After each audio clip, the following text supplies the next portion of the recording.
Hello जनता, कैसे हैं आप लोग? क्या हाल चाल? दिस इज मी अनुपम उपाध्याय और आज हम भैया खत्म करने वाले हैं आपका काम, तमाम कर देंगे आपका काम, क्योंकि आज हम तमाम कर देंगे वर्क, पावर और एनर्जी वाला हमारा ये चैप्टर सिर्फ 60 मिनट में। तो चलिए शुरू करते हैं बिना किसी देरी के। आपको चैनल पर सब्सक्राइब रहना है क्योंकि बहुत ही काम के वीडियोस, इसी तरह के वीडियोस आपके लिए आते रहेंगे। सबसे पहली बात जो हर वीडियोस में हम हमारे लिए मतलब हमारे साथ आपके लिए लाते हैं वो ये है कि भैया लेक्चर को कैसे पढ़ा जाए, कैसे जाना जाए, कैसे सीखा जाए। तो हमारे पास भैया लेक्चर को जरा ध्यान से देखिए, पार्ट 1, पार्ट 2 और पार्ट 3 तीन टुकड़ों में डिवाइड किया गया है और ये तीन टुकड़ों में बार बार पढ़ेंगे ताकि रिवाइज करना बड़ा आसान हो जाए। तो चैप्टर के अंदर हम सबसे पहले सीखेंगे वर्क क्या होता है, फिर हम देखेंगे पावर और एनर्जी क्या होती है। इसी के बीच में एक पॉइंट ऐसा आएगा जहां पर हम वर्टिकल सर्कुलर मोशन के बारे में भी कुछ चीजें सीख लेंगे और आखिरी में एक पॉइंट आने वाला है जिसका नाम हम रखेंगे भैया कॉलिजन्स। तो कॉलिजन के फॉर्मूला भी मैं आपको इसी लेक्चर में याद करा दूंगा। सब कुछ एनसीईआरटी का दिया हुआ हर पॉइंट, हर एक पॉइंट, हर अक्षर तुम्हारे लिए एकदम सॉर्टेड हो जाने वाला है सिर्फ एक घंटे में, और कुछ भी तुम्हें रिवाइज देखने सोचने की जरूरत नहीं पड़ने वाली है यहाँ पे। चलो आगे बढ़ते हैं। वर्क, सबसे पहले वर्क के अंदर हम क्या पढ़ेंगे? तो वर्क वाला जो पॉइंट है इसमें भी हम वर्क के अंदर पढ़ने वाले हैं व्हाट इज वर्क, क्या होता है काम,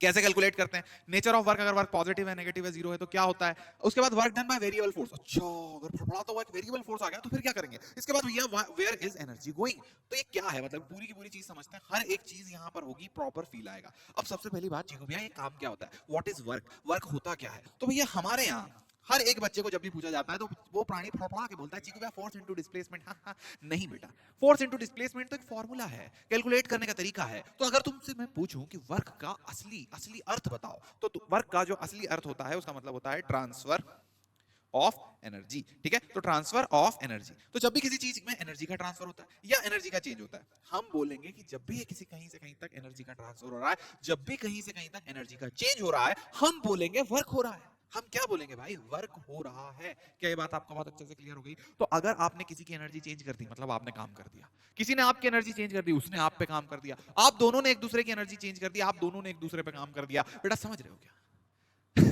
चिकू तो बड़ा फनी लग रहा है। हाँ, बिल्कुल फनी है। आपको बस किसी और की एनर्जी चेंज कर देना है, आपने काम कर दिया है। चिकू मैं फूंक मार देता हूँ और कोई चीज चल जाती है, मतलब मैंने काम करा है। बिल्कुल आपने काम करा है कि कोई चीज अगर यहाँ पर सपोज एक पंख ऐसे पड़ा हुआ है ना, कागज का कोई टुकड़ा यहाँ पर ऐसे पड़ा हुआ है, तुमने इस कागज के टुकड़े को फूंक मार के उड़ा दिया, मतलब तुमने क्या कर दिया?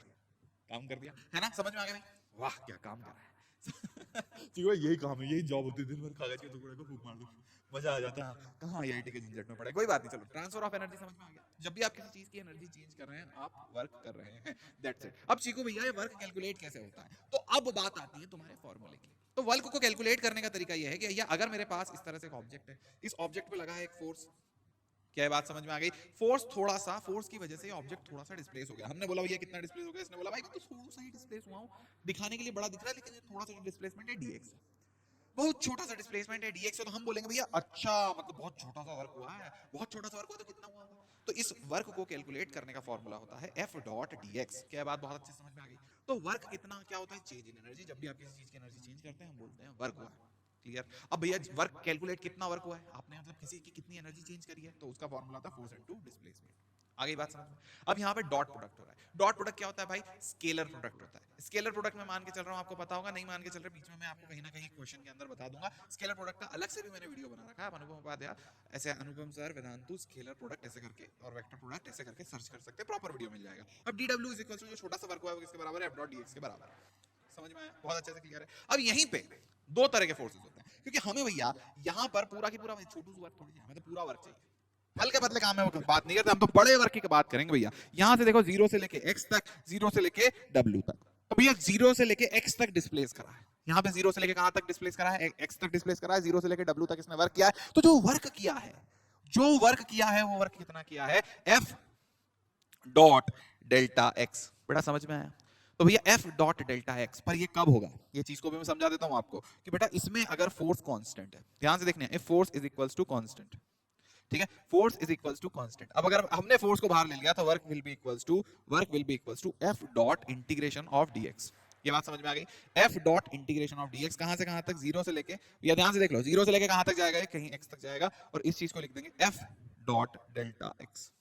सॉर्टेड हो गई ये बात। अब यहां पर देखिए कि भैया इसके बाद जो अगली चीज लिखी है यहां पर, फोर्स जब कांस्टेंट नहीं है, फोर्स कैसा है? नहीं कांस्टेंट है, फोर्स इज वेरिएबल।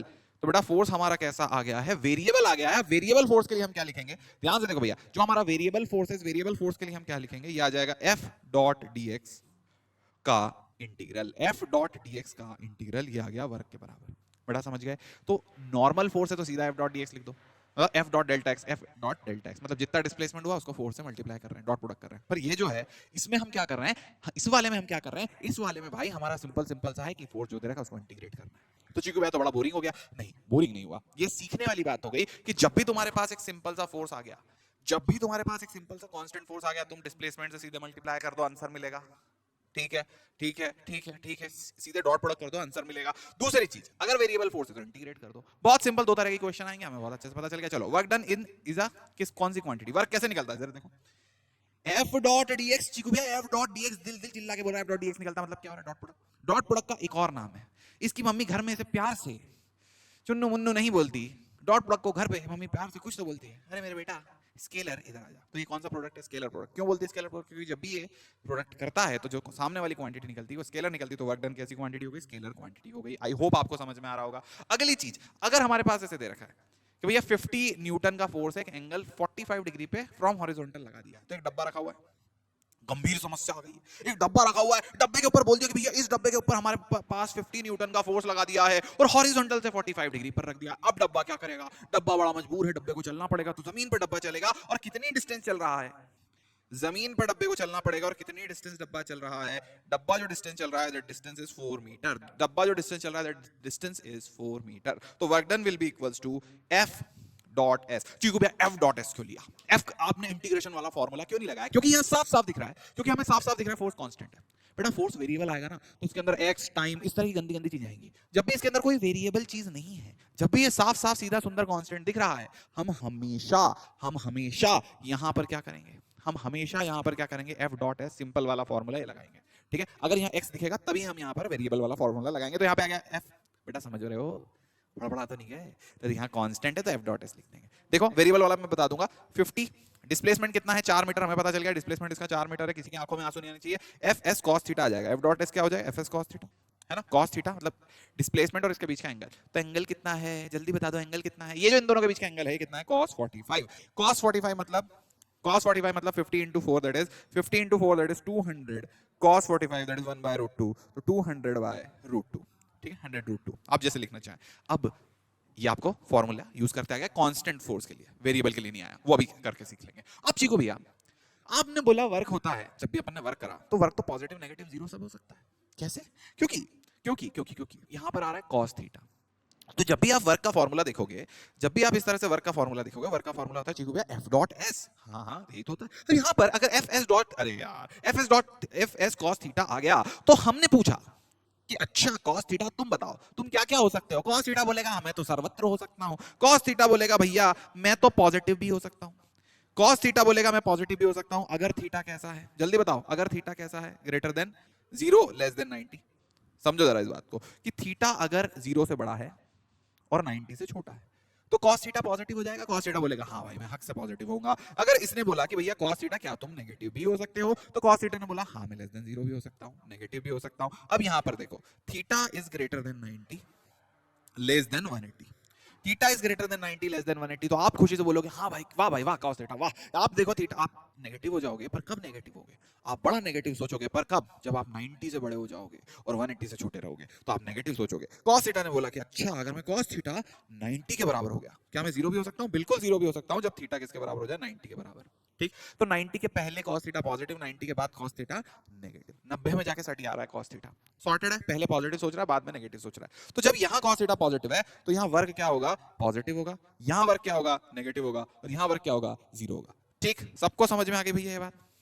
तो कहीं पे वर्क पॉजिटिव है, कहीं पे वर्क नेगेटिव है, कहीं पे वर्क 0 है। I hope every single one of you are getting it. पर चीकू भैया फील नहीं आई, इसीलिए तो चीकू भैया है। तो यहाँ पे देखो कि भैया हम समझेंगे, हम इस पूरी की पूरी समस्या, इस पूरी की पूरी दुविधा वाले खेल में समझेंगे कि भैया आपको जो फील अभी तक नहीं आई वो कैसे आएगी। चीकू भैया पॉजिटिव नेगेटिव 0 ये सुन के थोड़ा अजीब सा और गंदा सा लगता है, तो हम वही समझने आए। ऐसे समझो कि जब भी कोई चीज को तुम खींच रहे हो, एंगल को समझना है, हमें एंगल को समझना है, कौन किस पे फोर्स लगा रहा है, कैसे फोर्स लगाया जा रहा है। अब समझो कि यहाँ पर एक ऑब्जेक्ट रखा है और इस ऑब्जेक्ट को ऐसे समझो कि यहाँ एक ऑब्जेक्ट रखा हुआ है और इस ऑब्जेक्ट को तुम खींच के ले जा रहे हो।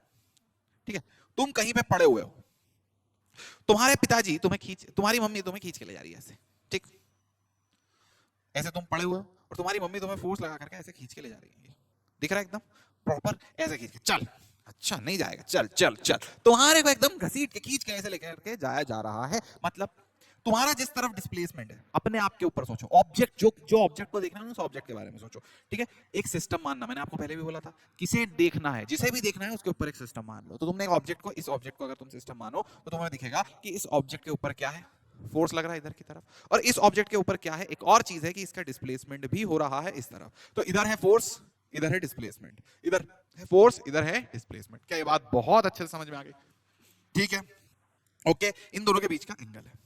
तो क्या यहां पर फोर्स और डिस्प्लेसमेंट के बीच का जो थीटा है, जब अपन किसी चीज को ऐसे खींच के ले जा रहे हैं तो उस चीज के ऊपर जो हम फोर्स लगा रहे हैं, जिसे हम खींच के ले जा रहे हैं, क्या ये जो थीटा होगा ये लेस देन 90 होगा? बिल्कुल, थीटा इज लेस देन 90। ठीक, तो cos theta will be greater than 1 और work done is going to be positive. बेटा समझ में आया?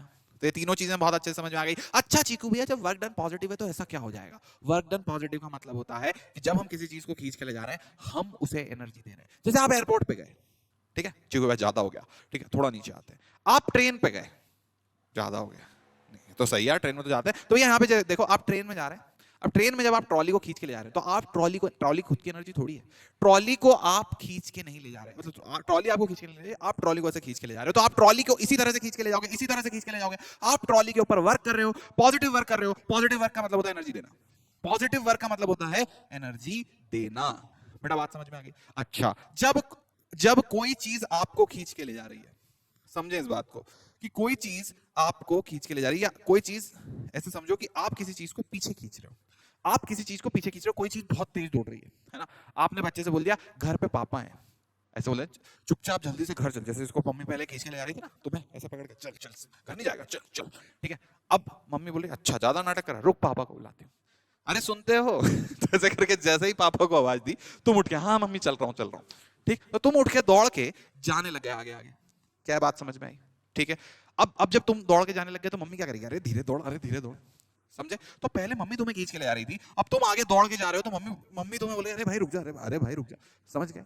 क्लियर है? तो यहां पर तुम्हारे ऊपर कैसा फोर्स है? तुम्हारे ऊपर मम्मी पीछे की तरफ फोर्स लगा रही है। ध्यान से समझ गए भैया? तुम्हारे ऊपर मम्मी पीछे की तरफ फोर्स लगा रही है, तुम्हारा डिस्प्लेसमेंट इस तरफ है, मम्मी ने फोर्स लगाया पीछे, तुम्हारा डिस्प्लेसमेंट इस तरफ है। ये वाला जो एंगल आ गया theta, theta is how? Greater than और लेसर देन, ग्रेटर देन और लेसर देन, ग्रेटर देन और लेसर देन। भैया ये आ गया 90 से बड़ा, तो theta is greater than 90, cos theta will be less than 1, भैया नेगेटिव होगा cos थीटा, और वर्क डन क्या हो जाएगा? नेगेटिव। तो यहाँ वर्क डन पॉजिटिव, यहाँ वर्क डन नेगेटिव, यहाँ वर्क डन पॉजिटिव, यहाँ work done negative. Every single one of you, are you guys understanding it? तो here will have the work done positive, here will have the work done negative. Cool, sorted, clean, ठीक। तो work done positive का मतलब क्या था? जब हम trolley bag को खींच रहे थे हम उसे एनर्जी दे रहे थे। जब वर्क डन नेगेटिव का मतलब क्या होगा? कोई तेज दौड़ के जा रहा है, हम उसे अरे भाई कहां जा रहा है, हम उससे एनर्जी निकाल रहे हैं, क्योंकि वो बहुत तेज दौड़ रहा है, हम चाहते हैं वो स्लो दौड़े, तो हम उससे एनर्जी निकाल रहे हैं। तो जब हम किसी चीज को इधर खींच रहे हैं, वो उधर दौड़ने वाली चीज को हम इधर खींच रहे हैं, अरे भाई रुक जा रुक जा। तुमने देखा होगा कोई बहुत बड़ा है और इंसान ऐसा बैल वैल भागता जा रहा है और बहुत सारे लोग उसको पीछे की तरफ खींच रहे हैं, तो they are doing negative work, क्योंकि वो बैल में से एनर्जी निकालना चाह रहे हैं। कोई चीज पड़ी हुई है वो नहीं चल रही और कोई उसको खींच के आगे ले जाना चाह रहा है, मतलब they are trying to make him run, trying to make that particular thing run, they are giving it energy. ठीक है? तो जब पीछे खींच रहे हैं तो एनर्जी निकाल रहे हैं, ऐसे खींच के आगे ले जा रहे हैं तो एनर्जी दे रहे हैं। सॉर्टेड है एवरीवन? तो पॉजिटिव वर्क डन का मतलब एनर्जी देना, नेगेटिव वर्क डन का मतलब एनर्जी लेना। पॉजिटिव देना, नेगेटिव लेना, पॉजिटिव देना, नेगेटिव लेना, पॉजिटिव देना, नेगेटिव लेना। सॉर्टेड है, सॉर्टेड है, सॉर्टेड है, ठीक, बिल्कुल बहुत अच्छे से। PDNL, पेंडल, पेंडल, या फिर जो भी आपको समझ में आ रहा है, पॉजिटिव देना, नेगेटिव लेना। Everyone is super duper sorted. अच्छा चीकू भैया, अगर 90 डिग्री पे हो गया तो, अगर फोर्स डिस्प्लेसमेंट से 90 डिग्री पर हो गया तो क्या होगा? तुम वहीं पड़े पड़े रो रहे हैं, पापा कैसे कंप्लेंट कर दिया ऐसे करके वहीं पड़े पड़े तुम रो रहे हो, ठीक है। तो यहाँ थीटा 90 होने के बाद क्या हो गया भैया? cos थीटा हो गया इसका 0। क्या बात बहुत अच्छे समझ में आ गई? तो भैया वर्क डन भी क्या हो गया? 0। तो जब थीटा 90 है, फोर्स डिस्प्लेसमेंट के परपेंडिकुलर है, तो वर्क डन 0 होगा। Sorted, clear? पॉजिटिव वर्क मतलब एनर्जी देना, नेगेटिव वर्क एनर्जी लेना। सॉर्टेड भाई? और वर्क 0 मतलब एनर्जी का कोई लेन देन नहीं, एनर्जी का नो चेंज, कोई चेंज, कोई ट्रांसफर नहीं, कुछ भी नहीं, एकदम सपाट। Okay, when can work be 0? Work कब 0 हो सकता है? तो वर्क का फॉर्मूला क्या भैया? Fs cos theta. वर्क कब 0 हो सकता है? या तो F 0 हो जाए या तो s 0 हो जाए या फिर cos थीटा 0 हो जाए। cos थीटा 0 कब होगा? जब थीटा 90 होगा, जो अभी अपन ने जस्ट पढ़ा। ठीक है, तो क्या वर्क 0 हो सकता है? क्या अपन किसी चीज को, ऐसा हो सकता है कि हम चाहें तो भी किसी चीज को एनर्जी ना दे पाए? बिल्कुल। जैसे क्या कब होगा ऐसा? जैसे तुम करते हो किताब के साथ, हाँ, काश में एग्जाम निकल जाए, काश ये किताब को पढ़े बिना ही मुझे पूरा ज्ञान आ जाए, काश पूरे के पूरे यूट्यूब के चीकू भैया के लेक्चर, पूरे ही यूट्यूब के ही लेक्चर मैं अपने दिमाग में डाउनलोड कर लूं, मजा आ जाए। मतलब तुम सोच रहे हो बस कुछ कर नहीं रहे, मतलब तुम फोर्स ही नहीं लगा रहे, समझ रहे हो? तुम डिस्प्लेस करने की कोशिश ही नहीं कर रहे हो, तो जब फोर्स ही 0 है तो क्या डब्बा चलेगा? नहीं, तुम बस सोच रहे हो। तो ये डब्बा पड़ा हुआ, तुम सोच रहे हो, क्या वो चलेगा? नहीं भाई, वो डब्बा नहीं चलेगा। समझ गए? अब डिस्प्लेसमेंट 0, तुम फोर्स लगा रहे हो तो भी डिस्प्लेसमेंट नहीं हो रहा, तुम बोल रहे अरे धक जा भाई, अरे भाई धक जा, नहीं, इस केस में भी डिस्प्लेसमेंट नहीं होगा, क्योंकि क्योंकि तुम दीवार को धकाने की कोशिश कर रहे हो, पहाड़ को धकाने की कोशिश कर रहे हो, तो तुमने जो भी फोर्स लगाया उस पर वो नहीं हिला, मतलब तुम्हारा डिस्प्लेसमेंट 0, मतलब तुमने उसे कोई एनर्जी नहीं दी, क्योंकि वो चला ही नहीं। चलता मतलब एनर्जी दी तुमने। अब यहां पर देखो भैया cos थीटा 0 90, तो क्या तुम उसको इस केस में एनर्जी दे पाओगे? नहीं। अगर उसका थीटा 90 डिग्री है तो इस केस में भी आप उसे कोई एनर्जी नहीं दे सकते। फोर्स को डिस्प्लेसमेंट के परपेंडिकुलर लगाकर आप उसे कोई भी एनर्जी नहीं दे सकते। क्लियर है, क्लीन है, सॉर्टेड है भाई। हर एक चीज जितनी भी मैंने पढ़ाई सब कुछ यहां पर मैंने लिख दिया। Can work done be 0? जल्दी से बताओ भैया, can work done be 0? Yes और no? Yes, work done can definitely be 0। Okay, अब यहाँ पर कब कब 0 होगा वो सारी की सारी चीजें मैंने यहाँ पर लिख दी है। पहली चीज यहाँ पर, अब body of mass 5 kg is, सवाल पढ़ते हैं, सवाल देखते हैं। अब body of mass 5 kg is displace through a distance of 4 metre. ठीक, तो एक डब्बा है 4 kg का है, 4 kg के इस डब्बे को 4 मीटर के लिए, 5 kg का डब्बा जी को भैया, 5 kg के डब्बे को 4 मीटर से डिस्प्लेस कर दिया। ठीक है, तो 4 मीटर से जैसे डिस्प्लेस करा, इसने बोला वाह क्या डिस्प्लेसमेंट है। अब यहाँ पर इसकी जो एक्सेलरेशन थी, वो एक्सेलरेशन कितनी थी? जो एक्सेलरेशन हमें बताई गई, वो एक्सेलरेशन कितनी बताई गई? 3 kg metre per second square. तो इसकी एक्सेलरेशन बताई गई है 3 kg metre per second square. Every single one of you are getting it? तो इतनी इसकी एक्सेलरेशन है, मतलब फोर्स जो इसका वर्क है, वर्क कितना होगा? वर्क होगा फोर्स इनटू डिस्प्लेसमेंट। सॉर्टेड है? या फिर चिकू भैया फोर्स कांस्टेंट है क्या? हाँ, क्यों कांस्टेंट है? क्योंकि फोर्स कितना होगा सोचो जरा, मास इनटू एक्सेलरेशन। तो मास कितना है? मास कितना है चिकू भैया? मास कितना है? 5। ओके, एक्सेलरेशन कितनी है चिकू भैया? 3। तो बेटा ये हो गया 15। क्या ये बात बहुत अच्छे समझ में आ गई भैया? इसकी एक्सेलरेशन हो जाएगी 5 × 3 15। तो यहाँ पर हमें जो वर्क, हमें जो फोर्स मिलेगा वो कितना मिलेगा? 15 न्यूटन का। क्या ये बात बहुत अच्छे से आपको क्लियर है? फोर्स हमें मिलेगा 15 न्यूटन का। अब जो फोर्स मिलेगा, फोर्स के अंदर, मतलब फोर्स हमें 15 न्यूटन का मिल गया, अब हमें वर्क निकालना है, तो वर्क निकालने के लिए हम लिखेंगे F डॉट S। अब सीखो भैया F डॉट S क्यों लिख रहे हैं? क्योंकि भैया कांस्टेंट फोर्स है, दिख रहा है 15 न्यूटन का कांस्टेंट फोर्स। अब लिखेंगे 15, मैं छोटी छोटी बातें बता रहा हूँ, 15 इनटू डिस्प्लेसमेंट। डिस्प्लेसमेंट कितना लिखेंगे? क्योंकि भैया 4 मीटर है तो डिस्प्लेसमेंट 4 मीटर लिख दिया। अब यहाँ पर cos थीटा भी तो लिखना पड़ेगा बेटा, इस चीज को भूलना नहीं है। कुछ लोग ऐसा चीज है 15 × 4 है, नहीं, प्लस क्यों आया, माइनस क्यों नहीं आया, वो सब चीजें भी समझनी होगी। तो ये 15 है, 4 है, इसके साथ मैंने यहाँ पर लिख दिया भैया cos थीटा में आएगा 0 डिग्री। क्यों? क्योंकि भैया जिधर फोर्स है उधर ही डिस्प्लेसमेंट है। तो जिधर फोर्स लगाया, मतलब जिधर एक्सीलरेशन आ रही है उधर ही फोर्स लगा होगा। तो फोर्स और एक्सीलरेशन सेम दिशा में है, उधर ही दिशा में क्या है? डिस्प्लेसमेंट है। तो फोर्स और डिस्प्लेसमेंट जब सेम दिशा में है, फोर्स और डिस्प्लेसमेंट जब सेम दिशा में है, तो क्या होगा? इन दोनों के बीच का एंगल 0 होगा। जैसे इन दोनों के बीच का एंगल 0 हो गया, हम लिख देंगे cos 0 की वैल्यू हो जाएगी 1 और हम लिख देंगे 60 जूल। बड़ा समझ में आ गया? तो वर्क की यूनिट क्या होती है? जूल होती है। Everyone is super duper clear? Joule क्या होता है? Kg metre square upon second square, इसको जूल बोलते हैं। इसी चीज का डायमेंशन आपको पता होगा, अपन ने पहले चैप्टर में पढ़ रखा था, ये होता है। Everyone is super duper sorted about this. ठीक, अगला सवाल ये वाला, इस सवाल में क्या पूछा? कैसा फोर्स है?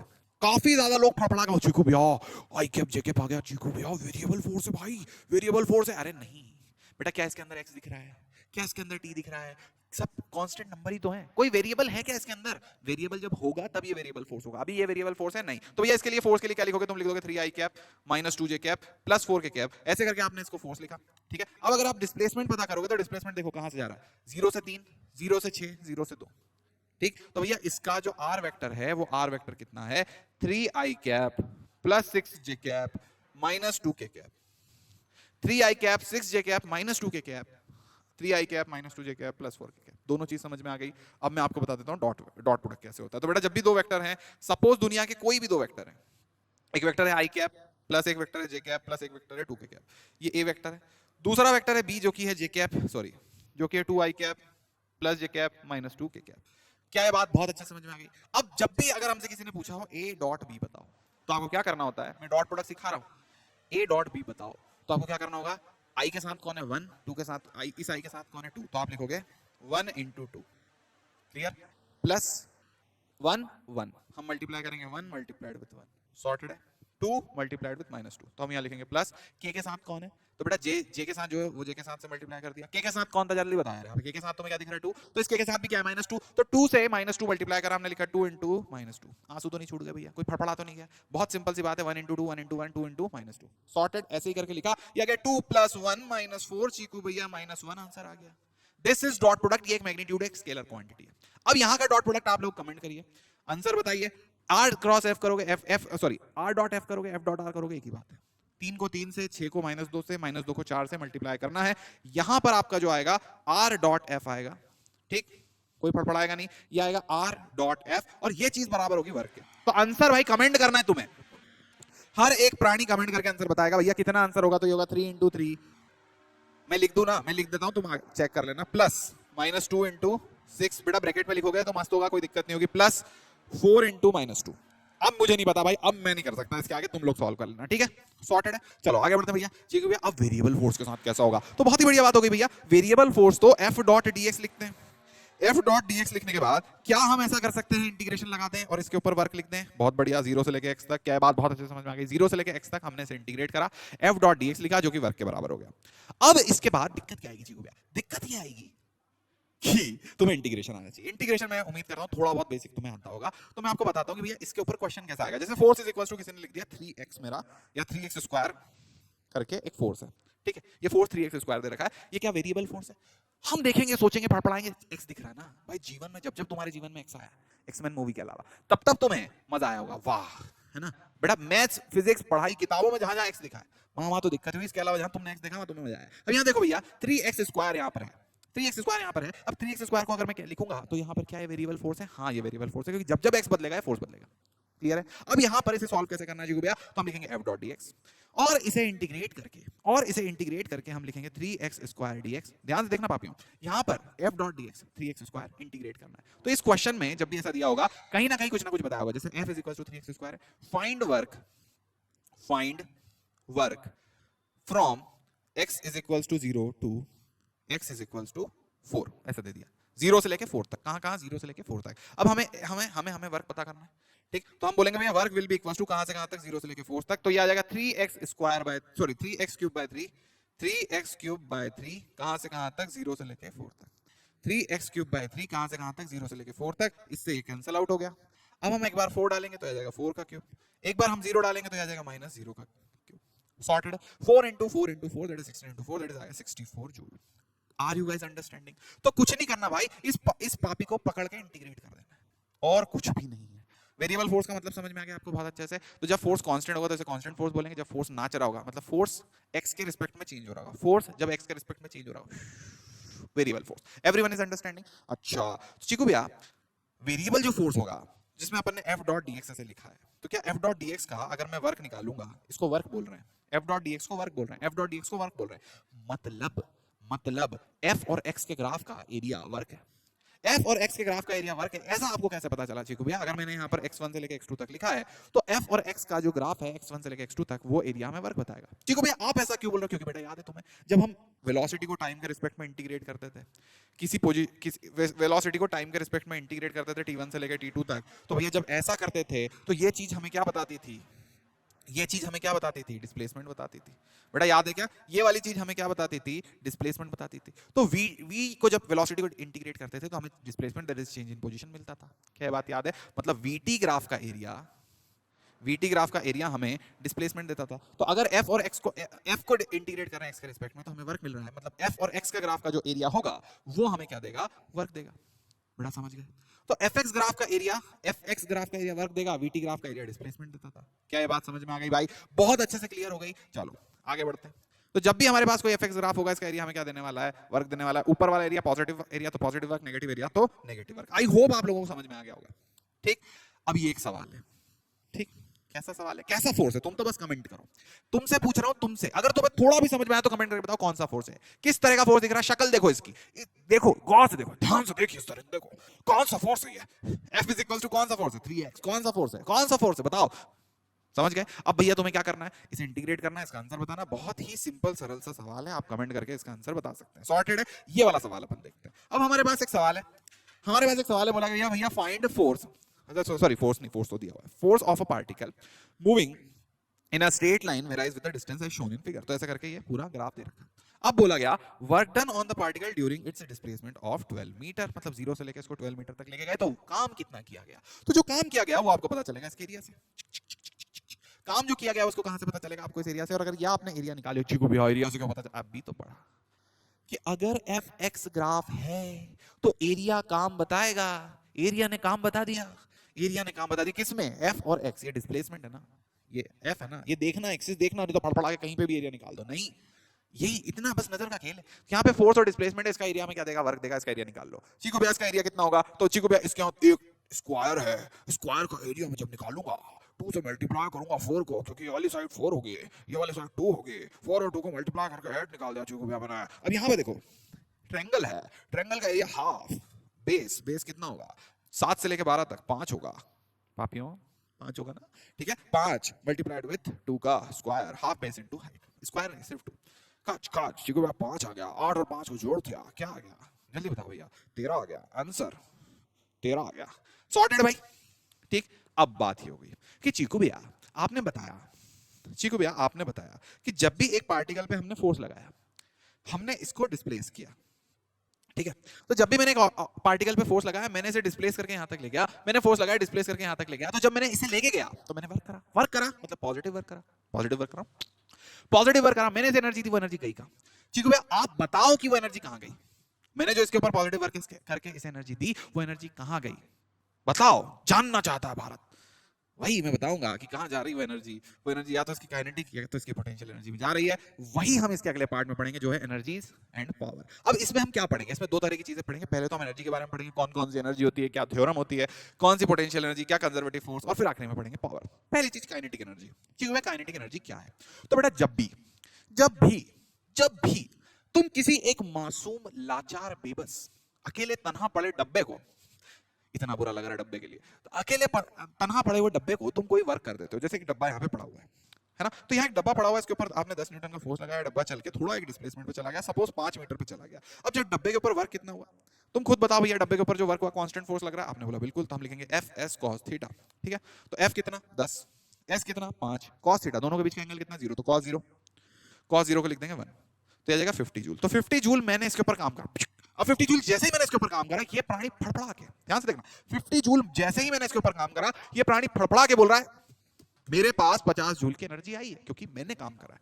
काम करना मतलब एनर्जी देना, मैंने पॉजिटिव काम करा है। 50 जूल पॉजिटिव मतलब मैंने इसे 50 जूल की एनर्जी दी है। तो यहाँ पर इसके पास कुछ नहीं था, मैंने यहाँ पर काम करा, तो इस जगह पर ये एक ही डब्बा यहाँ से वहां गया है, इस जगह पर t इज इक्वल टू 0 पर शुरू में इस डब्बे के पास कोई एनर्जी नहीं थी। जब ये यहां तक पहुंचा तो इस डब्बे के पास कुछ एनर्जी आ गई होगी। कितनी एनर्जी आ गई होगी? 50 जूल, क्योंकि मैंने 50 जूल काम करा है, पॉजिटिव काम करा है, मतलब मैंने इस एनर्जी दी है। आ गई बात समझ में? तो जब मैंने इसके ऊपर पॉजिटिव काम करा, मैंने इसके ऊपर एनर्जी दी, तो भैया भैया भैया भैया भैया क्या इस डब्बे के पास एनर्जी आ गई? हाँ। अब जब डब्बे के पास एनर्जी आ गई, जैसे तुम्हारे पास पैसे आए, तुम क्या करते हो? सबसे पहले जेब में रख लेते हैं। कोई रिश्तेदार जा रहा है, इधर आ बेटा, आज तेरे घर पे बहुत अच्छे मैंने रसगुल्ले खाए, अब बचे हुए तू खाएगा, पर मेरे से एक 50 रुपए का नोट ले ले, एंजॉय कर जा। जैसे ही तुमको 50 रुपए मिले, तुम बोलते नहीं नहीं यार ऐसा नहीं करते हैं, नहीं करते हैं। फिर मम्मी पापा की नजर हटती, तुम चढ़ा गया कोई बात अंकल नहीं, ठीक है ऐसे करके तुम वहां पे काम बता देते हो। तो यहाँ पर जैसे ही तुम्हारे पास एनर्जी आ गई, तो तुम्हारे पास पैसे आते, तुम सबसे पहले जेब में रखते हो, ठीक है। वैसे ही जैसे ही इस ऑब्जेक्ट के पास पैसे आएगा, एनर्जी आएगी, ऑब्जेक्ट कहाँ रखेगा? तो जैसे तुम पैसे जेब में रख लेते हो, तुम्हारे पास स्टोर करने के लिए जेब है, ये ऑब्जेक्ट के पास स्टोर करने के लिए कुछ नहीं है।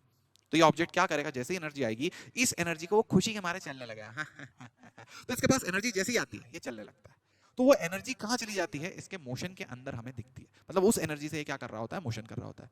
क्लियर? मतलब उसने वो एनर्जी को मोशन में रख लिया, उस एनर्जी से ये मोशन कर रहा है। तो every time an object is doing some motion, or every time the object is moving, the energy possessed by an object by the virtue of its motion, मतलब जिस एनर्जी के वर्च्यू से वो मोशन कर रहा है, that energy is going to be known as kinetic energy. तो जब भी हम किसी ऑब्जेक्ट के ऊपर, जैसे स्पेस में एक ऑब्जेक्ट तैर रहा है इधर, उसके ऊपर मैंने ऐसे करके काम करा, मैंने उसे एनर्जी दी, वो एनर्जी लेकर के ऑब्जेक्ट क्या करेगा? उसके पास है, और वो काइनेटिक एनर्जी मिल गई, वो चलता रहेगा। समझ में आया? क्लियर है? कब तक चलता रहेगा? जब तक कोई उस ऑब्जेक्ट से वो एनर्जी निकाल ना ले, तब तक वो ऑब्जेक्ट वो काइनेटिक एनर्जी लेकर के चलता रहेगा, जब तक कोई इसके ऊपर नेगेटिव वर्क करके वो एनर्जी निकाल ना ले। बड़ा समझ में आ गया आपको बात अच्छे से? क्लियर है? तो kinetic energy the energy by the virtue of its motion. अब हमारे पास अगली चीज आ गई, the bullet of mass 20 kg found to pass 2 points 30 metre apart in 4 second. Okay तो हमें बोल दिया भैया कि इसने जो डिस्टेंस ट्रेवल करी है वो 30 मीटर ट्रेवल करी कितने सेकंड में, 4 सेकंड में। तो इसकी वेलोसिटी कितनी है, 30/4, 15/2, ये इसकी वेलोसिटी हो गई। अब हमसे पूछा कि काइनेटिक एनर्जी कितनी होगी, हम बोलेंगे भाई बहुत ही सिंपल, काइनेटिक एनर्जी होगी half into mass that is 20/1000 multiplied with v का स्क्वायर दैट इज 15/2 का स्क्वायर। ओके यप, हाफ 20/1000 15/2 का स्क्वायर, यप है, सॉर्टेड है, क्लियर है। अब देखो इससे ये कैंसिल आउट हो गया, एक जीरो से एक जीरो कैंसिल आउट हो गया, ये आ गया 1000, ये आ गया 225/4। क्लियर है। तो ये कितना आ गया भैया जल्दी से बता दो, ये जल्दी से बता दो। इस पूरी चीज को अगर मैं कैंसिल आउट कर भी दूंगा तो ये हमारे से सॉल्व होगा 5 पॉइंट कुछ कुछ, ठीक है। मैं इसको 50.6 कुछ लिख देता हूँ, सॉरी 56 पॉइंट कुछ लिख देता हूँ, ठीक है 56 पॉइंट कुछ कुछ। जब मैं इसको 100 से डिवाइड करूंगा तो 0.56 आ जाएगा, ये वाला आंसर है। ठीक, मैं बहुत ज्यादा डिटेल में इसलिए जा रहा हूं क्योंकि मुझे दो ही ऑप्शन है, इनमें से ये वाला आंसर होगा। ओके क्लियर है, क्लीन है, सॉर्टेड है। अब हम बात करते हैं वर्क एनर्जी थ्योरम की, क्योंकि हमने काइनेटिक एनर्जी पढ़ लिया। चीकू भैया वर्क एनर्जी थ्योरम क्या होता है, मैं आपको बताता हूं वर्क एनर्जी थ्योरम क्या होता है। तो भैया जब भी आप किसी ऑब्जेक्ट के ऊपर कोई पॉजिटिव काम कर रहे हो, ध्यान से देखिए, जब भी आप किसी ऑब्जेक्ट के ऊपर कोई पॉजिटिव काम कर रहे हो, ऑब्जेक्ट है, ऑब्जेक्ट के ऊपर तुमने एक फोर्स लगाया, फोर्स लगा दिया तुमने सपोज कुछ भी, है ना, ऐसे समझ लो कि एक ऑब्जेक्ट है, इस ऑब्जेक्ट के ऊपर तुमने पॉजिटिव काम करा, ठीक, ये ऑब्जेक्ट इस तरफ मूव हो रहा है।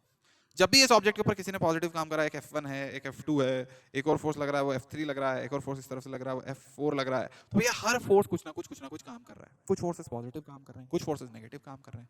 तो कुछ लोग इस ऑब्जेक्ट के अंदर एनर्जी डाल रहे हैं। सपोज किसी ने 10 जूल एनर्जी डाल दी, फिर एक और कोई आया उसने 10 जूल एनर्जी फिर डाल दी, कोई आया उसने 5 जूल एनर्जी ले गया, तो टोटल 20 हो गई थी, किसी ने 5 ले गया 15 बची, कोई और आया उसने 5 और ले गया, तो दो फोर्सेस ने एनर्जी 10-10 डाली, दो फोर्सेस ने 5-5 एनर्जी लेकर चला। इमेजिन करवा रहा हूं मैं, तो एक ऑब्जेक्ट है, उसके ऊपर दो फोर्स ने पॉजिटिव काम करा, मतलब दो फोर्सेस ने उसे एनर्जी दी 10 जूल 10 जूल, दो और फोर्सेस आए उन्होंने नेगेटिव काम करा, वो उससे एनर्जी ले गए 5 जूल 5 जूल। तो टोटल उस ऑब्जेक्ट के अंदर कितनी एनर्जी बची, तो भैया 10 जूल और 10 जूल 20 जूल एनर्जी डाली थी, 5 जूल और 5 जूल 10 जूल एनर्जी ले गए। तो टोटल पॉजिटिव वर्क हुआ, टोटल नेगेटिव वर्क हुआ, कुछ ना कुछ वर्क हुआ। आखिरी में जो चेंज एनर्जी उस ऑब्जेक्ट के पास बचा, 20 दी 10 ले गए तो 10 बचा। अब वो बचे हुए 10 का क्या करेगा, ना ना ना ना ना भैया मोशन में रखेगा। अभी तो पढ़ाया था काइनेटिक एनर्जी से चलेगा, उसके पास वो एनर्जी अपने पास काइनेटिक एनर्जी में स्टोर करके रखेगा। क्या बात समझ में आ गई?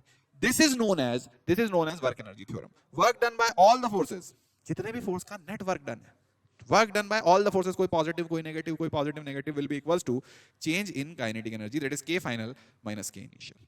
ठीक, ऐसे समझो बाल्टी के अंदर कुछ भी नहीं है, कोई आया उसने 10 लीटर पानी डाल दिया, कोई आया ऐसे करके उसने भैया उसके अंदर 20 लीटर पानी डाल दिया, तो टोटल 30 लीटर हो गया। एक ने 10 डाला, एक ने 20 डाला, एक और आया उसने 30 लीटर और डाल दिया, तो 60 लीटर पानी हो गया। अब कोई उधर से एक प्राणी आया, उसने 50 लीटर पानी लेकर के चला गया, तो पहले एक ने कितना डाला 10 20, फिर एक और ने 30, टोटल 60 हो गया। अब किसी ने 50 ले गया, तो बाल्टी के अंदर कितना पानी बचा, 10 लीटर बचा। समझ गए? सेम यही है, एक ऑब्जेक्ट के अंदर किसी ने एनर्जी डाली, किसी ने निकाली, किसी ने डाली, किसी ने निकाली, आखिरी में जो एनर्जी बची, net work done by all the force, लेना देना सब करके net work done will be equals to कुछ एनर्जी बचेगी, that energy is what, kinetic energy. वो क्या करेगा, ऑब्जेक्ट अपने पास काइनेटिक एनर्जी के टर्म्स में रखेगा।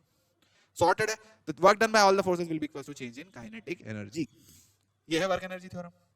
क्लियर है? अब यहां देखो सवाल कैसा आएगा, a ball of mass m moves with the velocity v and strikes a wall having infinite mass। बहुत बड़ी दीवार वाली एक वॉल से बॉल टकरा गई, वॉल से बॉल टकरा गई। इसके बाद देखा भैया and it returns to with the same speed then the work done by the ball on the wall is. तो कितना होगा भैया, यहां देखिएगा ध्यान से कि भैया जब बॉल इस तरफ जा रही है, एक बॉल फड़फड़ाते हुए इस तरफ जा रही है, वी वेलोसिटी से टकराने के बाद इसी तरफ वी वेलोसिटी से आ रही है, क्या इसकी एनर्जी चेंज हुई? पहले जब ये जा रही थी बोले हाँ हाँ मेरी एनर्जी तो हाफ एम वी स्क्वायर है, हाँ हाँ हाँ, अब बाल टकरा के वापस आ रही है, फिर तुम्हें देख के बोले मेरी एनर्जी तो अभी भी हाफ एम वी स्क्वायर है।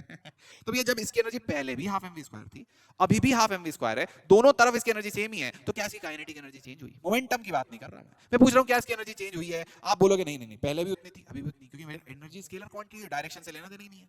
क्या इसकी एनर्जी चेंज हुई है? नहीं। तो change in energy, change in kinetic energy आ गया 0, मतलब वर्क डन आ गया 0।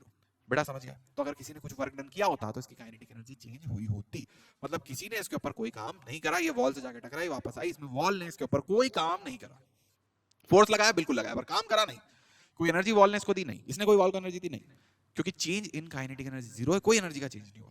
वर्क डन तो तब होता है जब एनर्जी चेंज हो जाती। ठीक है, अब यहाँ पे देखो भैया work energy theorem by variable force. तो दो तरह की वर्क एनर्जी थ्योरम होती है, मैं आपको समझा देता हूँ, है ना, यहीं पे मैं लिखता हूँ। तो एक वर्क एनर्जी थ्योरम होती है जो नॉर्मल फोर्स के लिए, कोई तुमसे बोलेगा वर्क एनर्जी थ्योरम का डेरिवेशन लिख के बताओ, तो आप क्या लिखोगे? मैंने तो थर्ड इक्वेशन ऑफ मोशन पढ़ी थी, v² - u² = 2as। हम बोलेंगे अच्छा ठीक है, इसको ए डॉट एस लिख सकते हैं क्या? तो वो बोलेगा हाँ चल ठीक है लिख दे, ठीक है ए डॉट एस। हम बोलेंगे कोई बात नहीं, पूरी इक्वेशन में दोनों तरफ हाफ एम आधे एम से मल्टीप्लाई कर दो।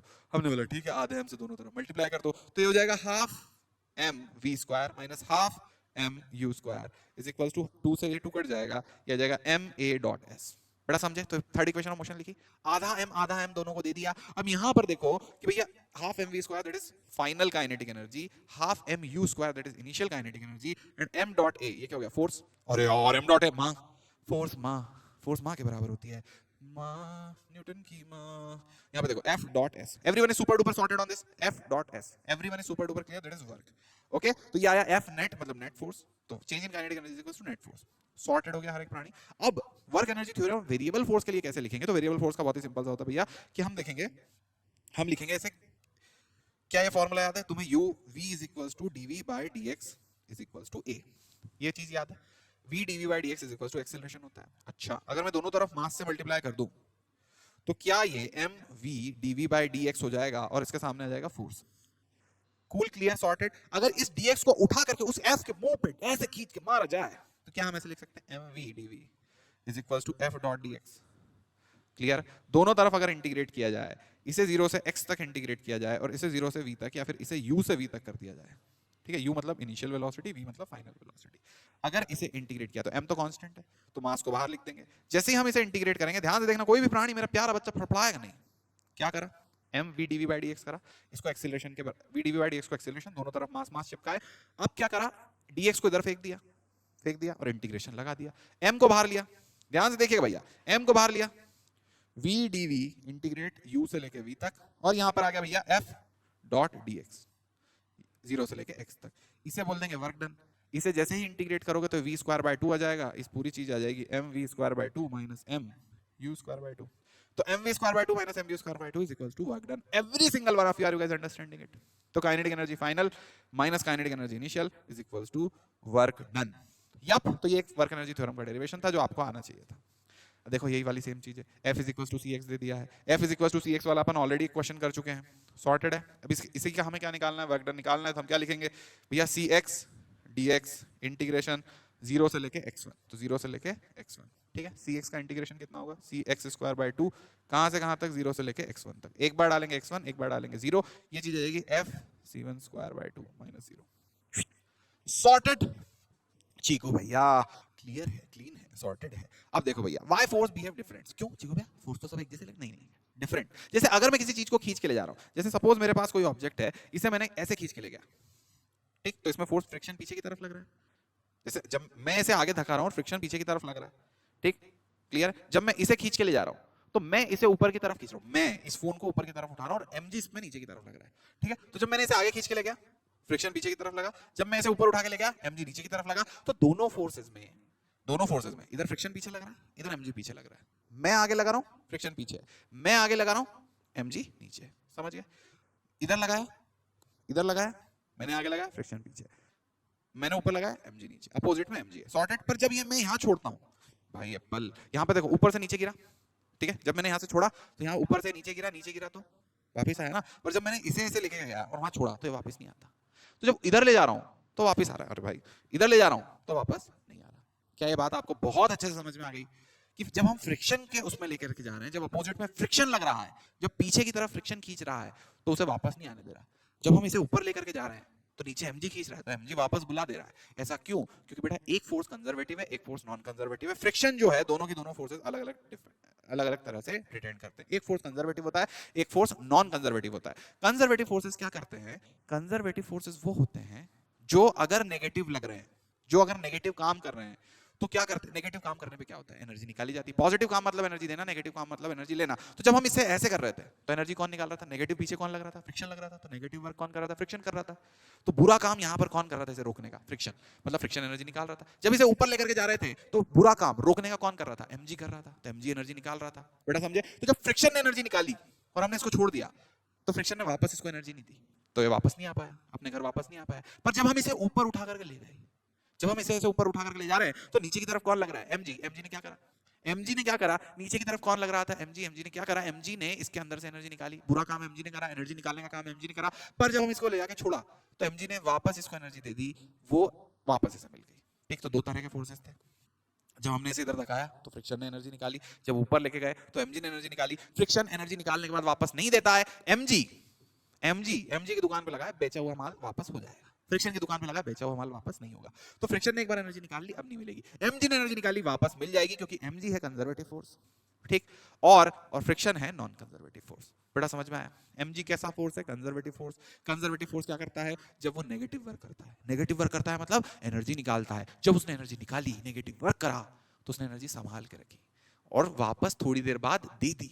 पर फ्रिक्शन ने जब एनर्जी निकाली, साउंड में उड़ा दी, लाइट में उड़ा दी, फ्रिक्शन ने गर्मी में उड़ा दी, हीट लॉस कर दिए, फ्रिक्शन ने सब एनर्जी उड़ा दी।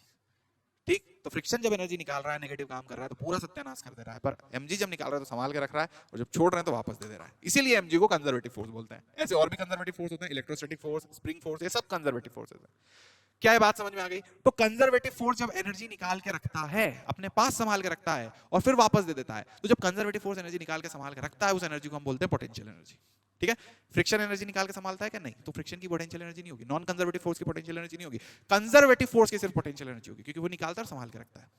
बात समझ में आ गई भाई तुम्हें बहुत अच्छे से? अब देखो भैया, कंजर्वेटिव फोर्स होते हैं, कंजर्वेटिव फोर्स के अंदर क्या क्या होता है, ध्यान से समझे। दो तरह के कंजर्वेटिव फोर्स होते हैं, change in potential energy is equal to F dot dx। समझ में आ गई भैया, एफ डॉट dx इस तरह से। पर यहां पर क्या लिखेंगे, work done by conservative force, या फिर ऐसे लिखें, negative work done by conservative force is equal to change in potential energy. अच्छा, नेगेटिव वर्क कितना होगा, तो नेगेटिव वर्क में लिख देंगे F conservative dot dx is equal to change in potential energy, और यहां पर क्योंकि ये छोटा है तो स्मॉल चेंज लिख देंगे du। ठीक है, तो du is equal to minus F dot dx। ये फॉर्मूला आपको याद रखना है सदा। ग्रेविटेशनल फोर्स होता है, तो ग्रेविटेशनल फोर्स के लिए पोटेंशियल एनर्जी कितनी लिखती है, जैसे अगर यहाँ पर लिख दें यू इनिशियल, यहाँ पे लिख दें यू फाइनल, और ऑब्जेक्ट को इधर से इधर उठा करके ले गए, तो यहाँ से उठा करके जब ऑब्जेक्ट को यहाँ ले गए, m मास के ऑब्जेक्ट को यहाँ से उठा करके यहाँ ले गए, तो हम लिखेंगे u final minus u initial, इधर से उठा करके यहाँ ले गए, u final minus u initial is equals to mgh। Sorted.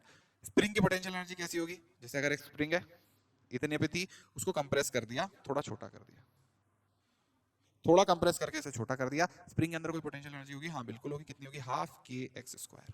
Sorted है, जितना कंप्रेस करोगे उतनी स्प्रिंग के अंदर पोटेंशियल एनर्जी होगी, ये दोनों चीज आपको पता होनी चाहिए। ठीक है, अब पोटेंशियल एनर्जी वाला पॉइंट आपको बहुत अच्छे से क्लियर है। अपन समझते हैं पोटेंशियल एनर्जी होती क्या है, क्लियर है? तो बेटा, जब भी तुमने किसी चीज को खींचा और आपको पता है कि छोड़ोगे तो अपने आप वापस जाएगा, वहां पोटेंशियल एनर्जी है। जब भी आपने किसी चीज को खींचा और ये अपने आप वापस चला गया, पोटेंशियल एनर्जी। जब पर आपने कोई चीज को ऐसे खींचा और ये वहीं रखा हुआ है, छोड़ोगे तो वापस नहीं जा रहा, मतलब पोटेंशियल एनर्जी नहीं है। पोटेंशियल एनर्जी थी, हाँ थी, ठीक है, थी पोटेंशियल एनर्जी, बिल्कुल पोटेंशियल एनर्जी थी। तो जब भी कोई चीज को खींच रहे हो और वो वापस जा रही है, मतलब उसके अंदर कोई ना कोई पोटेंशियल एनर्जी है। बड़ा समझ रहे हो? तो वो एनर्जी क्यों है, क्योंकि उसने, जब हम इसको खींच रहे थे तो इसने हमारे हाथ से एनर्जी ले ली, संभाल के रखी, जैसे ही हम छोड़ेंगे वो एनर्जी वापस आ जाएगी। Conservative forces. सॉर्टेड है भैया, हर एक प्राणी को बहुत अच्छे से सॉर्टेड है भैया। When a person is sitting with the maximum potential energy when, ठीक, अच्छा ये तो डायग्राम नहीं आया ना इसमें, अच्छा हाँ ये पूछा गया है, the person will be sitting with the maximum potential energy when. तो कब पर्सन सबसे ज्यादा पोटेंशियल एनर्जी से बैठा होगा, ग्राउंड पे, स्लीपिंग ऑन बेड और स्टैंडिंग ऑन द रूफ। तो standing on the roof obviously, जितना ऊपर होगा उतनी ज्यादा पोटेंशियल एनर्जी होगी। Everyone is super duper clear भैया सब बातों पे? अरे भाई कितनी बार है, कहां गया? हाँ, सवाल हमारे पास ये रहा कि अगर potential energy of a body is given as a minus bx square, ध्यान से देखें, potential energy is given as a minus bx square. तो चिकू भैया यहाँ कोई फॉर्मूला याद रखना है क्या? तो जैसे काइनेटिक एनर्जी का आप हाफ mv स्क्वायर याद रखते थे, पोटेंशियल एनर्जी का क्या याद रखेंगे? तो बेटा अगर ग्रेविटेशनल पोटेंशियल एनर्जी है तो तुम फॉर्मूला याद रखोगे mgh, u is equals to mgh। यहां से लेके यहां तक ऊपर जा रहे हैं तो पोटेंशियल एनर्जी mgh बढ़ेगी, नीचे आ रहे हैं तो mgh घटेगी। ठीक है, दो फॉर्मूले याद हो गए। स्प्रिंग की पोटेंशियल एनर्जी अलग होगी, उसके लिए हाफ के एक्स स्क्वायर, ऐसा फॉर्मूला याद रखोगे, सॉर्टेड है। इसके अलावा जो पोटेंशियल एनर्जी का फॉर्मूला है वो u is equals to minus F dot dx ऐसे है, ये चीज तुम्हें याद रखनी है।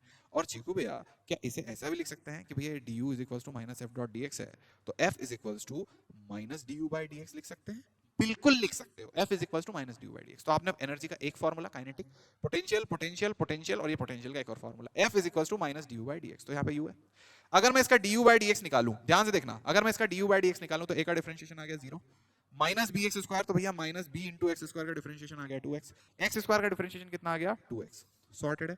तो भैया ये आ गया minus 2bx, everyone is super duper sorted. अब हमें du by dx नहीं निकालना था, हमें माइनस du by dx निकालना था, तो हम यहाँ पे माइनस माइनस को लिख देंगे प्लस, ठीक है। तो minus of minus 2bx plus 2bx, तो क्या प्रोपोर्शनल टू x आ गया? यस, सुपर सॉर्टेड भैया। यहां तक हर एक बात है। क्या आपको बहुत ही अच्छे से सारी की सारी बातें क्लियर हो गई है? क्लियर है। एक और चीज कि अगर कोई भी फोर्स नहीं है, मतलब कोई नॉन कंजर्वेटिव फोर्स नहीं है, कोई ऐसा फोर्स नहीं है जो एनर्जी चुरा के ले जा रहा है, मतलब फ्रिक्शन विक्शन कुछ भी नहीं है, मतलब कोई एनर्जी चोरी नहीं कर रहा, सिर्फ कंजर्वेटिव फोर्स है और कोई फोर्स नहीं है, तो क्या कंजर्वेटिव फोर्स एनर्जी चोरी करते हैं? नहीं, वो तो एनर्जी निकालते हैं, रखते हैं और थोड़ी देर बाद वापस दे देते हैं।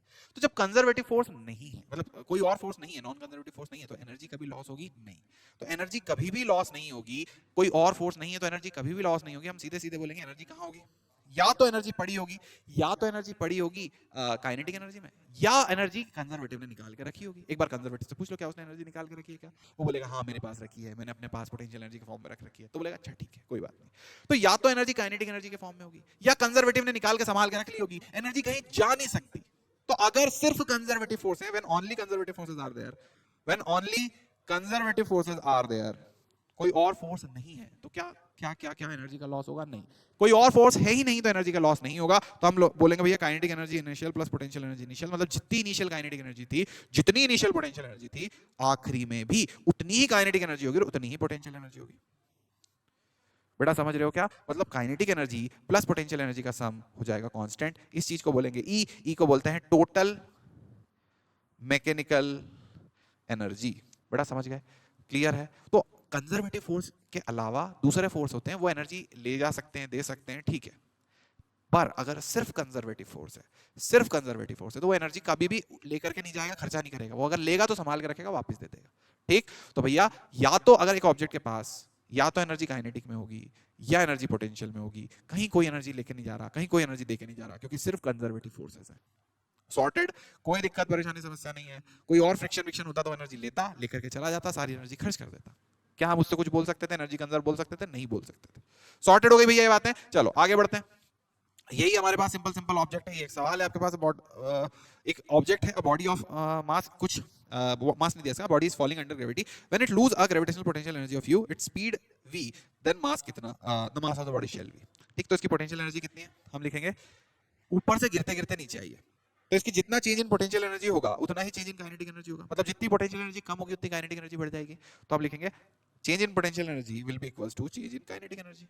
जितना ये कम हुआ उतना वो बढ़ गया, दोनों का मैग्नीट्यूड बराबर होगा। तो u will be equals to half kx square, sorry half mv square.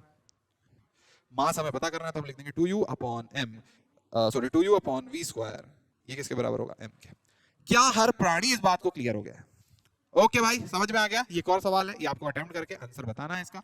चलिए आखिरी हिस्सा इस चीज का जो है पावर। पावर क्या होती है चीज को, ठीक है। तो पावर के लिए आपको यहाँ पे दिख रहा है बिल्लो, बिल्लो बगे बिल्लियां दकी करेगी, बगे बगे बिल्लियां दकी करेगी। तो यहाँ पे आपको जो बिल्ला दिख रहा है, ये बिल्ला आपको बताएगा किस चीज के बारे में? पावर के बारे में। पावर क्या होती है? शक्ति। शक्ति क्या होती है भाई? शक्ति होती है काम कितनी तेज हो जाएगा। जैसे अगर मैंने आपको बोला कि यार एक काम करो, जल्दी से जाकर के नीचे की 100 ईंटें ऊपर रख दो, ठीक है। आप जा रहे हो करके 100 ईंटें, तुम 1 घंटे में 100 ईंटें ऊपर रख रहे हो। एक और आदमी आया, वो बहुत ही शक्तिशाली था, खली भैया। उन्होंने क्या करा कि ईंटों को उठाया और ऐसे फूंक मारी, तो ईंटें ऐसे टकराई जमीन पर, अपने आप उछल के ऊपर चली गई। I don't know how. Okay, तो खली भैया वाली फिजिक्स हमारे सिलेबस में नहीं है। तो वो टकरा के 1 सेकंड में ऊपर चली गई। तो जो 100 ईंटें तुम्हें भेजने में 1 घंटा लगा, वो 100 ईंटें उन्होंने 1 सेकंड में भेज दी। तो वही काम जो तुमने 1 घंटे में करा, वही काम उसने 1 सेकंड में कर दिया। तो कौन ज्यादा शक्तिशाली है? जो काम कम देर में कर दे। उतना ही काम करने में किसे कम टाइम लग रहा है, दैट इज पावर, ठीक। तो power is what? Power is rate of doing work, who is doing the, how much work will be done पर सेकंड, ठीक। तो अगर कोई इंसान 100 जूल काम कर रहा है, कोई 10 जूल काम कर रहा है, पावर से मतलब नहीं है। मतलब है कि कोई भी इंसान जैसे 100 जूल पर सेकंड, दैट इज पावर। कोई है 10 जूल पर सेकंड, तो कोई 10 जूल काम कर रहा है, कोई 100 जूल काम कर रहा है। तो किसी ने 1 सेकंड में 10 जूल करा, किसी ने 1 सेकंड में 100 जूल करा। किसकी पावर ज्यादा होगी? जिसने 1 सेकंड में ज्यादा काम करा, ठीक है बेटा, समझ गए? पावर पावर पावर पावर हमें बताती है कि किस गति से काम हो रहा है, the rate of doing work. Okay, हर एक प्राणी को बहुत अच्छे से क्लियर है। पावर का फॉर्मूला क्या होता है? पावर का फॉर्मूला होता है F डॉट V, पावर एक स्केलर क्वांटिटी होती है। ओके, पावर डिफाइन होती है भैया वही सेम चीज, dW by dt। Okay, okay या फिर कुछ लोग DE बाय DT भी बोल देते हैं, rate of change of energy भी बोल देते हैं, किस रेट से एनर्जी चेंज हो रही है। ये हर एक चीज आपको काफी अच्छे से क्लियर हो जाएगी। ओके सॉर्टेड है, काफी बढ़िया तरीके से क्लियर है। यहाँ देखो mass of a man M1, मास इसका 80 kg है, रन स्टेयरकेस पे जा रहा है 15 सेकंड। अब यहाँ पर देखो इन 15 सेकंड तो 80 kg का आदमी है, स्टेयरकेस पे दौड़ रहा है इन 15 सेकंड। एक अनदर आदमी है, वो वही काम सेम टू सेम काम, मास M2, इसका मास कुछ है 80 kg, ये भी है बहुत बढ़िया, इसका मास भी 80 kg। अब the same staircase in 20 second, तो जो वही स्टेयरकेस जाने में 15 सेकंड ले रहा है, दूसरा प्राणी वही स्टेयरकेस जाने में 20 सेकंड ले रहा है, तो उतना ही काम दोनों कर रहे हैं, पर एक 15 में कर रहा है, एक 20 में कर रहा है। किसने तेज करा? पहले वाले ने। ठीक, तो power is equals to power of 1 is equals to energy तो दोनों की सेम ही है, change in energy upon change in time, that is 15। Power 2 दूसरे वाले की अपन ने जब लिखा तो लिखा change in energy upon change in time, that is 20। P1 upon P2 is going to be equals to 20 upon 15, that is 4/3। हर एक प्राणी को समझ में आ गया भाई? क्लियर है, एकदम सॉर्टेड है। चलो अब मैं तुम्हें ज्ञान की बात में एक बहुत इंपॉर्टेंट चीज बता देता हूं जो एनर्जी और एनर्जी कंजर्वेशन से भरी हुई है। पावर का फॉर्मूला F डॉट V तुम्हें याद रखना है, rate of change of power तुम्हें याद रखना है। यहां देखो भैया, ये है vertical circular motion. Vertical circular motion किस चीज पे होता है? तो देखो हम जब भी किसी चीज को वर्टिकली ऐसे घुमाना चाहते हैं, तो मैंने किसी चीज को वर्टिकली घुमाया है ना, मैं माउस को घुमा देता हूं चूहा कहीं का, ठीक है, तो इस चूहे को मैंने घुमाया, तो मुझे मिनिमम कितनी वेलोसिटी, क्योंकि वर्टिकल घुमाना है तो पहले ऊपर भेजना है, फिर वो तो अपने आप नीचे आ जाएगा। तो जब मैं उसे ऊपर भेजना चाह रहा हूं तो मिनिमम एकदम सस्ते में, क्योंकि पैसे बचाने होते हैं ना इंजीनियरिंग में, तो ये जब सस्ते में हमें उसे कितना एनर्जी दें, कितना पावर, कितनी वेलोसिटी दें कि वो ऊपर तक पहुंच जाए, तो मिनिमम वेलोसिटी लोएस्ट पॉइंट पर कितनी होनी चाहिए कि वर्टिकल सर्कुलर मोशन कंप्लीट कर ले। ठीक, तो अगर ये वाला हमारे पास क्या है, एक थ्रेड है, एक थ्रेड है यहाँ पर, ये थ्रेड है, अगर यहीं पर एक नॉर्मल है, इस तरह से एक बर्तन रखा हुआ है, ऐसे समझ लो, पाइप वाइप कुछ, और उसके अंदर इसे छोड़ना है, तो इसके ऊपर यहाँ क्या लग रहा है, नॉर्मल। इस ऑब्जेक्ट के ऊपर यहाँ क्या लग रहा है, टेंशन। तो जब टेंशन है, नॉर्मल है, इस तरह के फोर्स इसे पूरा वर्टिकल सर्कुलर मोशन में घुमाना चाहते हैं, तो यहाँ पर मिनिमम वेलोसिटी दी जाती है √5 g r। बेटा समझे? तो यहाँ पर अगर इसका रेडियस r है, तो यहाँ पर भी जो वेलोसिटी दी जाएगी वो √5 g r दी जाएगी। अगर इस वेलोसिटी से और इस वेलोसिटी से एक पूरा गोल, तुमने देखा पाइप वाइप होता है, उसके अंदर किसी को गोल घूमना है, तो √5 g r जो उसकी रेडियस है 5 g r, मास पे डिपेंड नहीं कर रहा, 5 g r से घूमना है तो पूरा वर्टिकल सर्कुलर मोशन घूम जाएगा। कोई भी एरोप्लेन भी अगर घूमना चाह रहा है हवा में, तो उसे 5 g r से घूमना होगा, तभी वो पूरा की पूरा सर्कल घूम पाएगा। सॉर्टेड है, एकदम बहुत अच्छे से क्लियर है। This is known as the vertical circular motion. अब यहाँ पर देखो कि अगर यहाँ पर वर्टिकल सर्कुलर मोशन है, तो हमसे बोल दिया कि भैया ये थ्रेड है, ये थ्रेड यहाँ बंधा हुआ है, और इस थ्रेड के अंदर इस तरह से ऑब्जेक्ट लगे हुए हैं, तो यहाँ पर इसकी वेलोसिटी अगर √5 g r है, तो यहाँ इसकी वेलोसिटी कितनी होगी, तो तुम्हें याद रखना 5 g r में से 2 कम हो जाएगी।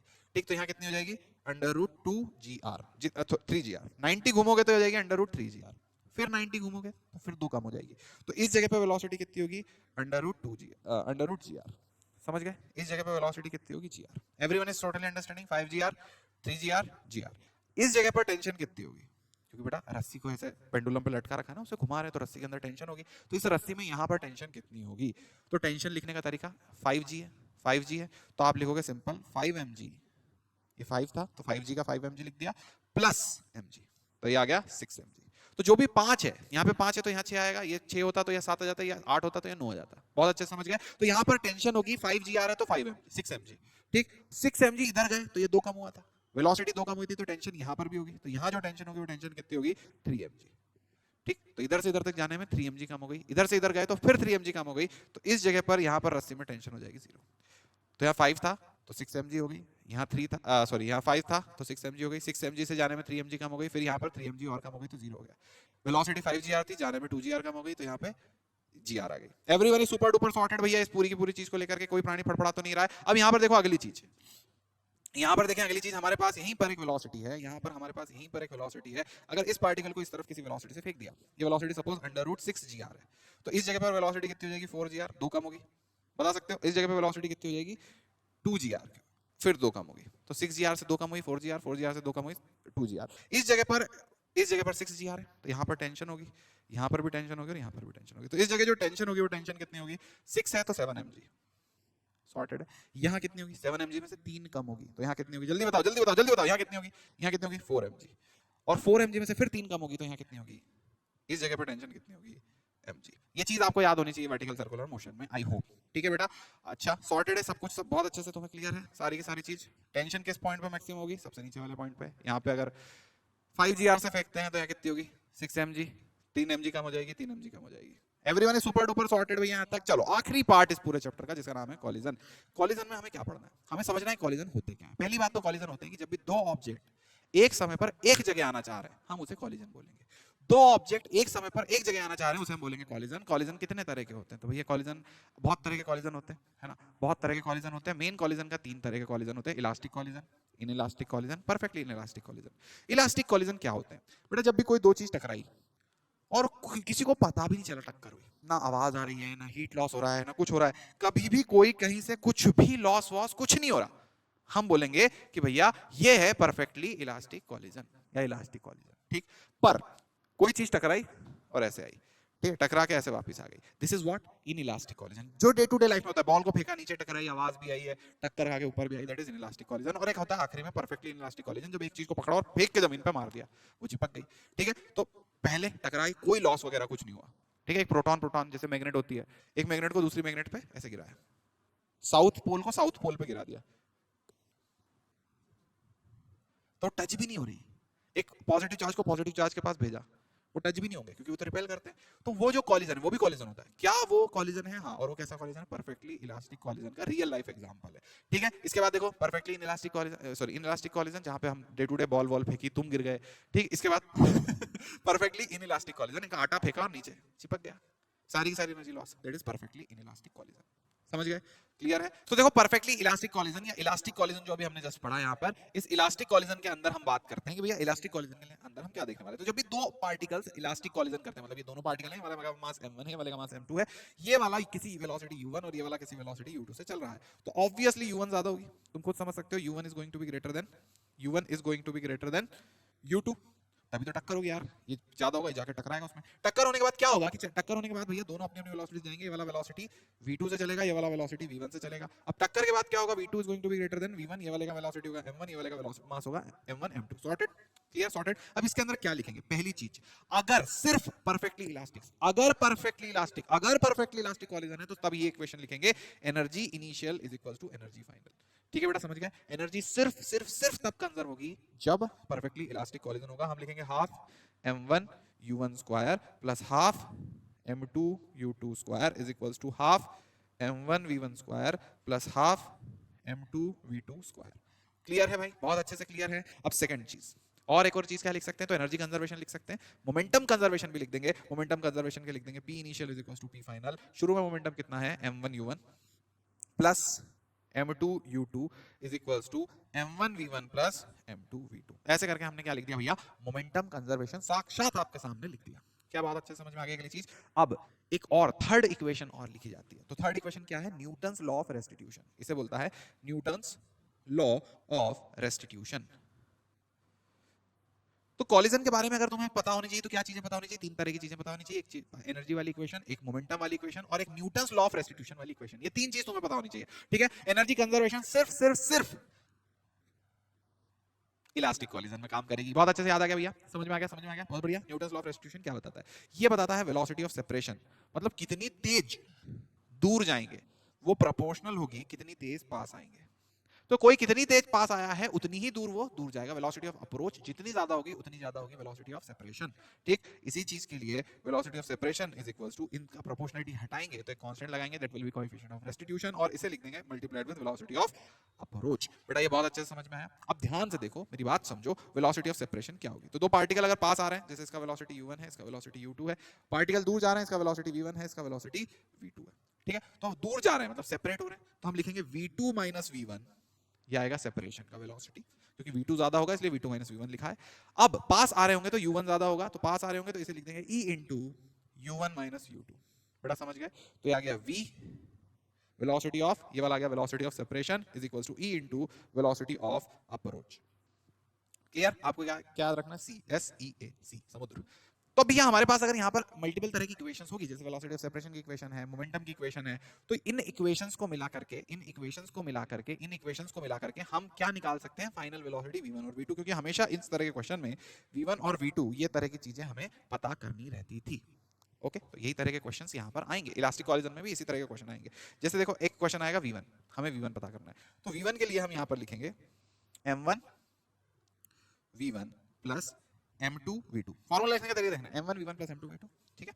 अब हम यहाँ से क्या करेंगे, हम यहाँ से क्या करेंगे, इधर से हम माइनस करेंगे, ध्यान से देखिएगा, हम इधर से क्या माइनस करेंगे, इधर से हम M2 को माइनस करेंगे और उस M2 को ले जाके उधर ऐड कर देंगे, बस और कुछ नहीं, हम उस तरफ ले जाके उस M2 को ऐड कर देंगे, और कुछ भी नहीं करा, इधर से M1 को माइनस करा, उधर से ले जाके उस M2 को ऐड कर दिया, कोई दिक्कत परेशानी समस्या नहीं है। इधर से M2 को माइनस करके उधर ले जाके ऐड कर दिया, बस कोई दिक्कत नहीं है, नीचे लिख दिया M1 प्लस M2 और इधर लिख दिया M1 plus M2, that's it, sorted, ये V1 हो गया। V2 के लिए क्या करेंगे, V2 के लिए ऐसे लिखेंगे M2 V2 प्लस, ध्यान से देखना भैया, M2 V2 plus M1 V1, sorted है। अब क्या करेंगे, अब क्या करेंगे, इधर से M1 माइनस करेंगे और उधर जाके M1 को ऐड कर देंगे, तो इधर से हमने माइनस करा M1 और उधर से ले जाके M1 को ऐड कर दिया, तो यहां लिख दिया प्लस M1। बड़ा बहुत अच्छे से समझ में आ गया फॉर्मूला, ये आ गया M1 plus M2 upon M1 plus M2। तो ये तुम्हारी V1 और V2 की इक्वेशन आ गई, अगर तुम ऐसे याद रखोगे तो तुम्हें कोई भुला नहीं सकता। ये आ गया परफेक्टली इलास्टिक कॉलिजन या elastic collision. Inelastic collision में क्या होगा भाई, यहाँ पे देखो भैया, a bullet strike against a wooden block and it gets embedded in it, तो भैया वो गया उसके अंदर ही रुक गया, जैसे आटे को जमीन पे मारा था जमीन पे रुक गया था आटा, तो ये कौन सा कॉलिजन हुआ, elastic, perfectly elastic, perfectly inelastic, inelastic, perfectly inelastic, पूरी तरह से ढीला। समझ गए भैया, बहुत अच्छे समझ गए, क्लियर है। ये कोएफिशिएंट ऑफ रेस्टिट्यूशन वाली जो बात मैंने आपको बताई वो यहाँ पे लिखी हुई है, ठीक। इनइलास्टिक कॉलिजन के लिए भी यही सेम इक्वेशन दी हुई है, लॉस ऑफ काइनेटिक एनर्जी का एक फार्मूला होता है ना। तो मैं इन इलास्टिक कॉलिजन के लिए फाइनल वेलोसिटी के फार्मूला आपको बता देता हूं, देखो यहाँ पे करके बताता हूं। तो यहाँ पे देखो दो पार्टिकल हैं, ये पार्टिकल शुरू में u1 वेलोसिटी चल रहा है, u2 से चल रहा है, इसका मास m1 है, इसका मास m2 है, टक्कर के बाद इसकी वेलोसिटी कितनी हो गई v1, इसकी वेलोसिटी कितनी हो गई v2, इसका मास m1 था, इसका मास m2 था।